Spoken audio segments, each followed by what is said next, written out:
এর প্রতিবেদন। তো দর্শক দেখতেই পাচ্ছেন আমাদের সামনে এক আপু দাঁড়িয়ে আছে, আমরা তার জীবনের গল্পটা শুনবো। তো জানবো আপু কেন আমাদের ইউটিউবের মাঝে আসলেন, তিনি কি বলতে চান। আপু আসসালামু আলাইকুম। ওয়ালাইকুম আসসালাম। কেমন আছেন আপনি? আলহামদুলিল্লাহ ভালো। আপনার নাম কি? তানহা। বাহ, খুব সুন্দর নাম। তানহাপুর বয়স কত? 18। 18 বছর। তো কি করেন, পড়াশোনা? না ভাইয়া, আমি পার্লারে কাজ করি। পার্লারে কাজ করেন? তো এই বয়সে তো মানুষ পড়াশোনা করে, তো এই বয়সে আপনার হাতে কাজ মানে? ভাইয়া অনেক ছোটবেলা থাকতে মা বাবা দুজনকে হারাইছি। তো আমি ফুপুর কাছে থাকি, তার কাছেই থাকা মানুষ হয়েছি। সে পড়ালেখা করাইছে ক্লাস 5 পর্যন্ত, তার বেশি আর। আমার ছোটবেলায় বাবা মাকে হারাইছি, আমি ফুপুর কাছে মানুষ হয়েছি।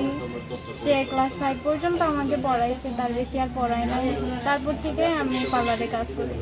আচ্ছা, তো পার্লারে কাজ করেন কতদিন হয়েছে?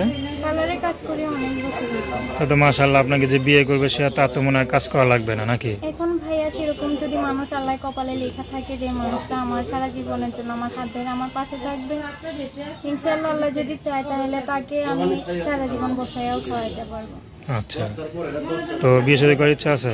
হ্যাঁ, ইচ্ছা আছে ভাইয়া। এখন কুকুর তো চায় যে আমি, সে একটা ছেলেকে দেখছে, সেই ছেলেটা নাকি অনেক নেশা করে, এমনি জুয়া খেলে। তো সেই ছেলের হাতে তুলে দিতে চাইতেছে, সেই ছেলে নাকি তাকে কিছু টাকা দিবে বলছে তার জন্য। আচ্ছা তো আচ্ছা, এখন তার কাছে তো ভাইয়া জীবনটাকে শেষ করে দেওয়া যায় না, এর জন্য মানে ফুপুরে কিছু টাকা দিবে, টাকার লোভে ফুপু আপনাকে নেশা ছেলের কাছে উঠাই দিতে চায় না?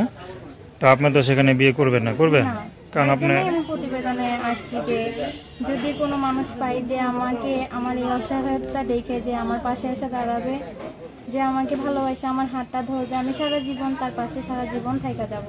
আচ্ছা, তো কখনো আপনাদের প্রেম ঠেম করে চলে যেতে পারেন, কারণ ইয়াং একটা মেয়ে।